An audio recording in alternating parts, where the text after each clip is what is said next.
Hello, reef keepers and aquarium hobbyists all over. This is Mike from What Works for Me Aquariums. Been a while since I posted. Thought I'd get back on here, mainly because I've got some updates that you'll be interested in hearing. First off, thank you for all the views for my last video, a little over 1,000 views. I'm not in this for the views, folks. I'm just trying to spread information. I have a lot of fun with this hobby. I know most of us do. That's why we do it. And what I've been doing is just collecting information and sharing it with you so that you might avoid some of the problems I've had, or might be able to find something useful that I've done that might help you. So, with that said, I want to tell you that this is going to be a good report, a praise report. Things are really turning out a lot better. The aquarium is turning around. So right now, if you can see it, I'm not sure what all you can see on the video, but to the left, you'll find two pieces of leather coral, soft coral, tree coral.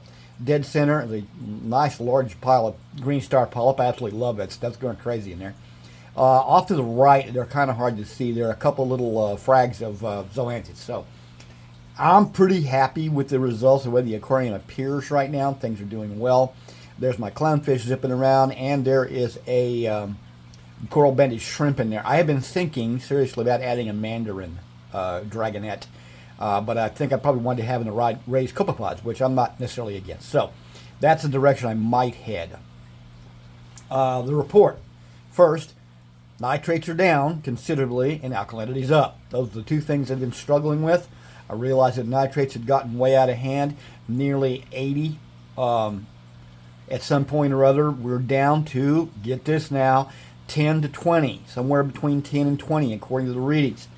I decided to use several different water tests because I'm getting, well, I'll explain that in a minute. I was getting some readings that were kind of off, and so I tried the API kit.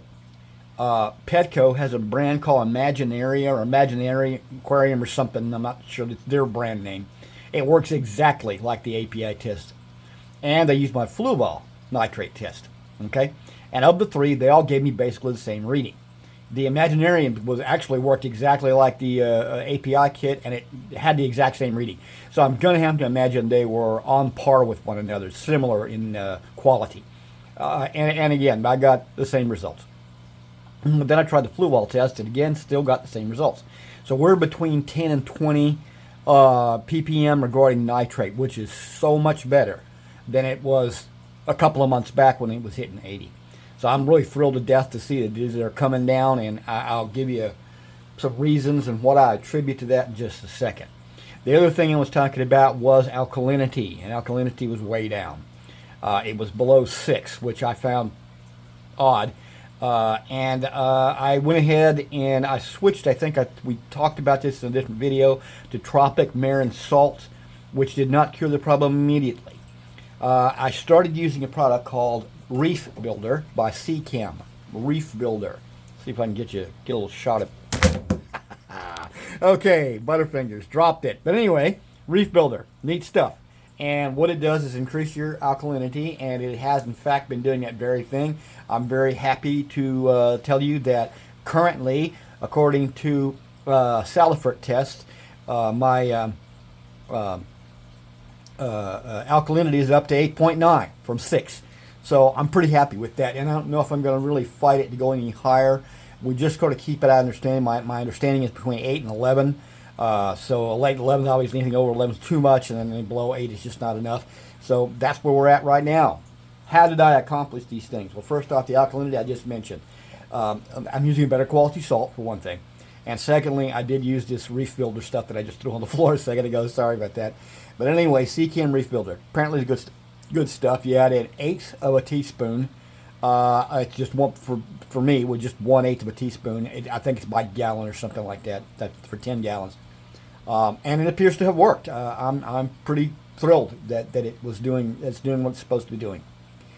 In order to lower nitrates, as you recall from the last video, I added a small refugium.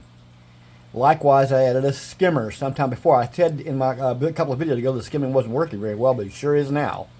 And I also added a product called denitrate rather, from Seachem.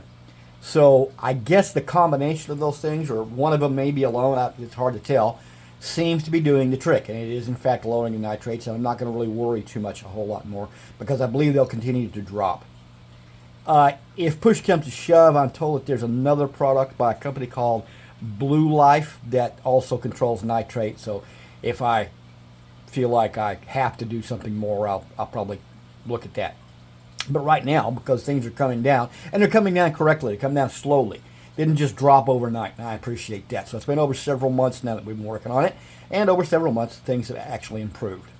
There's some things I want to show you today, and I've actually talked about it a little bit in the last video.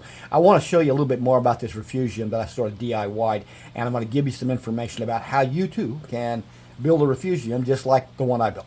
Okay, the protein skimmer kicked in. I just all of a sudden one day started producing the kind of foam that I was hoping it would produce.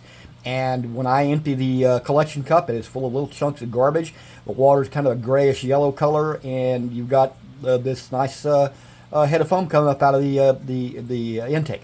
So I'm pretty thrilled with the way that thing works. That was a Coral Life product. I think it was called a Coral Life V2 Nano Protein Skimmer. It comes with its own little pump and everything, and it's really nice. The only problem I had was sometime back I cleaned it. When I cleaned it, it had to start all over again, I guess. So that was a bit of a difficulty. But it's doing fine now. Another thing that I purchased back some months back was an auto top-up device, which is really working quite well. I'm very happy with it. So we don't have any problems with that in that particular area right now. Everything seems to be working like it should. Okay, I want to talk a little bit about the refugium that I built.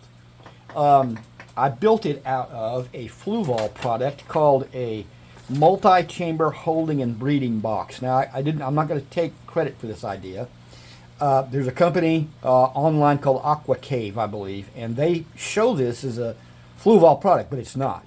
The breeder box is, but they attached a little pump to it and called it a hang on the back refugium. They did that. Fluval did not, because I contacted Fluval. They looked it up on the site and said, no, we don't produce that product, even though they're still marketing it as a Fluval product. So what this is just a simple little plastic breeding box that's got an intake tube. You can see the intake tube to the right, that white tube that's coming down from the top of the tank. Okay, so what Fluval's intention was is for that you could have a breeder box or a holding chamber for, say, for instance, quarantine fish. And it's just a plastic box, that's all it is. And it has an intake. What they wanted you to do was buy a small pump and run an air hose up the tube so it causes suction and ran water through the device. Okay? And that would keep whatever it was you were breeding alive for a while until you got finished with that process. Now, with that in mind, the same process applies. So what I did was I attached at the bottom of that intake tube a small pump. The pump is a Fluval product. Actually, I don't think it's actually a Fluval product, but you can get it on Amazon. It says Fluval replacement pump for Fluval Spec 1 and 2 aquariums. So those are just little the 2 I think is the one I have. It's a little 5-gallon tank. And it's also an all-in-one tank just like the Fluval 13.5. And it comes with a little pump that circulates the water through the aquarium. It's intended for shrimp or betas and things like that.